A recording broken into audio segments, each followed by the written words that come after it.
This is Cooper Arndt with Bulldog Bytes TV, and my sister, Cassidy Arndt, now has 1,000 kills.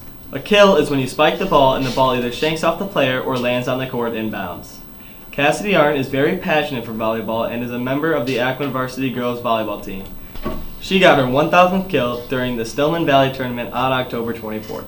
She is graduating in the year 2016 and will be attending Maryville University for volleyball. She still does not know about her 1,000 kills, but it is to my belief that she will hear about it during the fall sports banquet, so don't tell her about it. This is Cooper Arndt, signing off. Hello, this is Jeffrey Peterson with Bulldog Bytes TV, and today I'm here with the Tech Bite. Recently, KGI Securities have released what they believe to be the idea for the next iPhone. Apple has found that many customers did not enjoy the larger screens with the size of 4.7 and 5.5 inches. That is why KGI predicts that Apple is going to make their next iPhone only 4 inches, similar to that of the older generations. However, it might not have many of the features from the previous generations of iPhones. For example, the 3D Touch feature will be removed. But it will have the latest i9 chip, which will include the latest iOS, and it should be able to run that smoothly. This is Jeffrey Peterson signing off. Hi everyone, this is Cherry Sun giving you more information about Taiwan. Today I'm going to talk about Taiwanese food.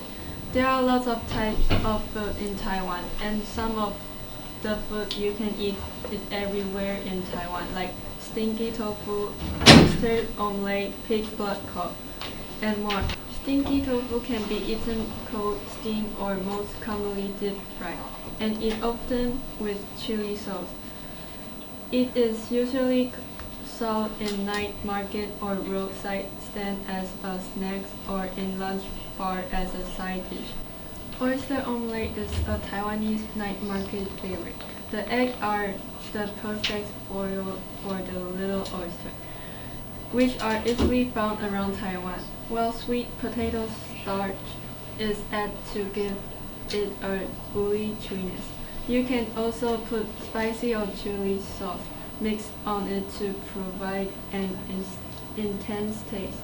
Pig blood curd, also known as blood tofu or blood pudding, is soft and smooth, as well as slightly chewy. Pig blood curd itself does not have taste, so it is commonly served in boiled soup, hot pot, or even made in snacks on a stick. This is Cherry Chen with Bulldog Bytes TV. See you guys next time. Hey everyone, it's Garrett Cruz bringing you the latest and greatest in the national sports scene. The MLB's 2015 World Series has concluded. In the World Series, it was the New York Mets versus the Kansas City Royals in a best out of 7 game series. The Royals defeated the Mets 4-1. The Royals' pitching was able to keep the Mets' high-powered offense under control, and since the Mets couldn't get their bats going, it really hurt them throughout the series. In other news, the NBA season has started. Its first day was October 27th, and it kicked off with the Golden State Warriors facing the New Orleans Pelicans. Also on this day, the championship rings for the last year's champions, Golden State Warriors, was presented. The Warriors are looking to repeat this year, and in their way are other title contenders such as the Spurs, Cavaliers, and Thunder, to name a few. Tune in next week for more NBA news as the season progresses. This is Garrett Cruz with Bulldog Bytes TV. See you next week. This is Amanda Swatsky with Bulldog Bytes TV, and I'll be informing you about some of Aquin's birthdays, as well as what historical events take place on this day and what national holidays occur today. This week's birthdays are Carly Neubauer, Addison DeMichael, Maggie Bald, and Michael Giamo. Happy birthday! Today is National Philanthropy Day. Philanthropy is the desire to promote the welfare of others. President Ronald Reagan made it a national holiday in 1986. During this holiday, communities around the world celebrate those who have or still are engaged in the act of philanthropy. Today in history, the Walt Disney Art School was founded and is called the California Institute of Art nowadays. Also, the first Catholic college in the U.S. opens in Georgetown, Washington, and it was established in 1789. Now that's a long time to be open. I'm Amanda Swatsky of Bulldog Bytes TV, and I'll see you next week. 3, 2.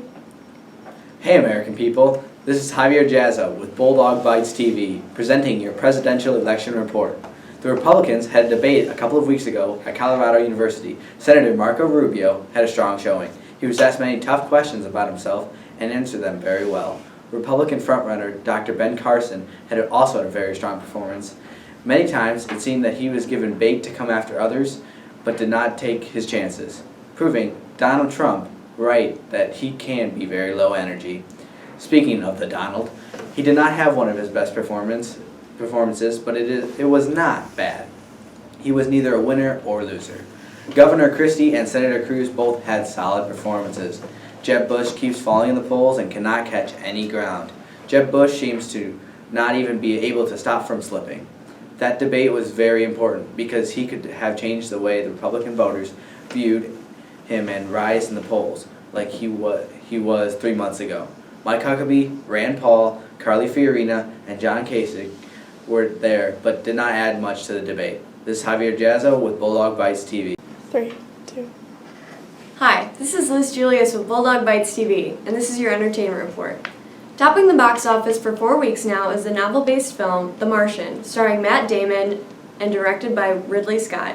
When astronaut Mark Watney is presumed dead and left behind on Mars by his crew, he is left to his own devices to defend himself against the harsh conditions and terrain with only a few resources. The film came out October 2nd, 2015, and can be seen at the AMC Showplace McChesney Park 14. Critics are giving the film overwhelming praise. A main factor for the interest in this movie is the scientific accuracy, which is hard to find in most sci-fi these days. The movie makes you realize what it is really like on Mars, not the gun-toting, alien-filled planet some films will have you believe. The film is like a breath of fresh air for sci-fi. Perhaps the popularity of this film will motivate the push for a trip to Mars in the near future. This is Liz Julius of Bulldog Bytes TV. Tune in again next week for more of your entertainment news. Hello, it's Carolyn Greek here with Bulldog Bytes TV, bringing you the latest news on military services. My story today is on the U.S. Army and more specifically Ranger School. Ranger School is officially opening up to female soldiers, no more exclusions based on gender. Ranger School has started a new course now.